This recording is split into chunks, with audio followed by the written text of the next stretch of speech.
नमस्कार, स्वागत है आप सभी का। आप देख रहे हैं खबर दोपहर। मैं हूं आपके साथ मनीष शर्मा। और चलिए बुलेटिन की शुरुआत में बात कर लेते हैं जोधपुर से आ रही बड़ी खबर की, जहां पूर्व सीएम अशोक गहलोत ने दिया है बयान। धर्म के नाम पर बीजेपी भड़काती है, ये कह रहे हैं अशोक गहलोत। कांग्रेस सभी धर्म और जाति के साथ है, तमाम एजेंसियों पर सरकार का दबाव है। कांग्रेस मजबूत होकर सत्ता में लौटेगी। हमारे काम नहीं हो रहे हैं, करप्शन हो रहा है, कई प्रोजेक्ट्स शुरू नहीं हो पा रहे हैं, भयंकर करप्शन हो रहा है, जनता की सुनवाई करने वाला नहीं है।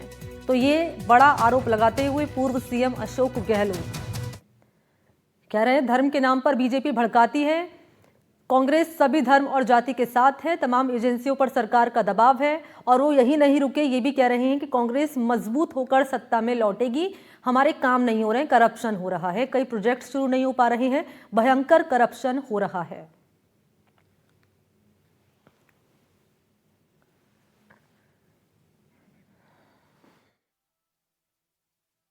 देश में ध्रुवीकरण पूरा कर दिया देश के अंदर। आज अगर मैं संसद में बात करूं आपसे, तो मैं कहना चाहूंगा देश को जरूरत कांग्रेस की है, क्योंकि कांग्रेस सभी धर्म, सभी जाति, सभी भाषा बोलने वालों के साथ लेके चलती है। ये गुलदस्ता बहुत शानदार है देश का, फूलों का। विभिन्न फूल है इसके अंदर, जाति के नाम पर, धर्म के नाम पर, जातियों के नाम पर, भाषा बोलने वाले नाम पर। इसको कांग्रेस ही मजबूत बना सकती है। ये आम देश चाहता है, कांग्रेस को चाहता है। कांग्रेस में मजबूत होना बहुत आवश्यक भी है, हम सब उसमें लगे। आज आप चले जाओ कोई गांव में, मेरा चैलेंज है, राजस्थान में किसी गांव में चले जाओ। मैंने मुख्यमंत्री को आगाह किया 2-3 बार, आपके हित में मैं कह रहा हूँ। गांव में लोग क्या बात करते हैं आपकी गवर्नमेंट के बारे में, जरा सुन के आइए।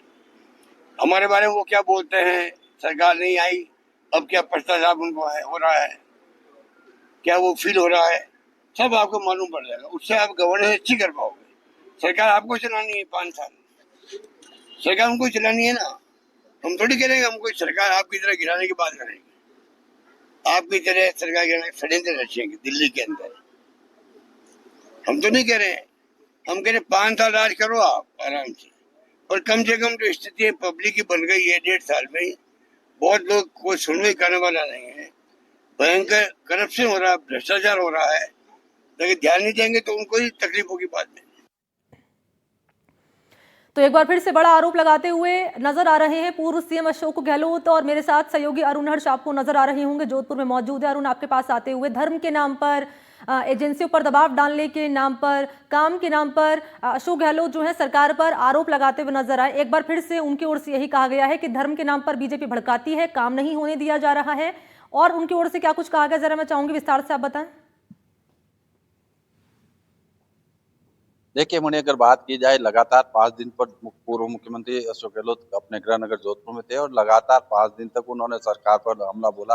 आज भी जब जोधपुर से रवाना होने से पहले मीडिया से बातचीत में उन्होंने आरोप लगाया कि बीजेपी है जो जाति पाति की राजनीति करती है, धर्म के आधार पर लोगों को लड़वाती है। कांग्रेस की जरूरत पूरे देश को है और कांग्रेस आने वाले दिनों में सत्ता में लौटेगी। साथ ही साथ उन्होंने कहा मुख्यमंत्री भजनलाल शर्मा अच्छे आदमी, लेकिन सबसे बड़ी बात यह है कि उन्हें गांव में और धरातल पर जाकर ये पता करना चाहिए कि उनके बारे में क्या सोच रहे हैं और पुरानी सरकार के बारे में लोग क्या कह रहे हैं। भले ही हम सरकार में नहीं है, लेकिन लोग आज भी गांव में यही कहते हैं कि कांग्रेस की जो योजनाएं थी उनको वर्तमान सरकार ने बंद कर दी, अधिकारी काम नहीं कर रहे। तो ऐसे में भजनलाल शर्मा को चाहिए कि वो गाँव में जाकर लोगों से फीडबैक ले। साथ ही साथ उन्होंने फिर एक बार आरोप लगाया कि जो दिल्ली में षड्यंत्र रचा जा रहा है, हम तो चाहते हैं भजनलाल शर्मा 5 साल तक काम करे, लेकिन जिस तरह का षड्यंत्र रचा जा रहा है ये हम नहीं कह रहे हैं, आरएसएस के और बीजेपी के कार्यकर्ता आकर हमें बताते हैं। जो फीडबैक आ रहा है उसी के आधार पर हमने आगाह किया। हम नहीं चाहते कि भजनलाल शर्मा हटे, लेकिन उनको जिस तरह से षड्यंत्र किया जा रहा है, तो कह सकते हैं तमाम उन बातों को लेकर 5 दिन के दौरे के दौरान जो कही थी, और साथ ही साथ जो उन्होंने कहा कि हमने जिस तरह से जोधपुर में जो है मेडिकल यूनिवर्सिटी बनाई थी, मारवाड़ यूनिवर्सिटी, वो काम रुका पड़ा है। उसके साथ साथ फिजिकल कॉलेज या स्पोर्ट्स के जो स्टूडेंट आने 1000 बच्चे वहाँ एक साथ रह सकते हैं, 500 बच्चों का हॉस्टल तैयार किया है।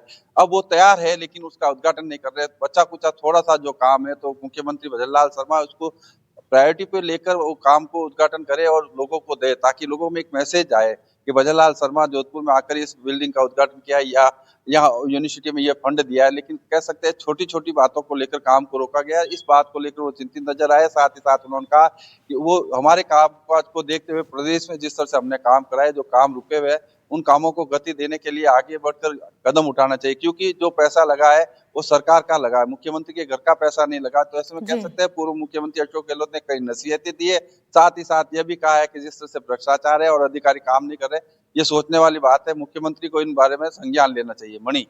और लेकिन इससे पहले हमने सुना जब अशोक गहलोत की ओर से इसी तरह का पलटवार किया गया था, बीजेपी पर आरोप लगाए गए थे, तब हमने सुना तमाम नेताओं के बयान भी अरुण हर्ष से सामने आए थे। खासतौर पर अगर मुख्यमंत्री का यहाँ पर जिक्र करें तो मुख्यमंत्री भजनलाल शर्मा ने खुद कहा था कि हमारी सरकार चलती है ईमानदारी से, मेहनत से, ये जादूगरी से सरकार नहीं चलती, और तमाम तरह के आरोप भी उनकी ओर से पलटवार करते हुए कहा गया था। शुक्रिया आपका अरुण, हमारे साथ जुड़ने के लिए और डिटेल्स देने के लिए।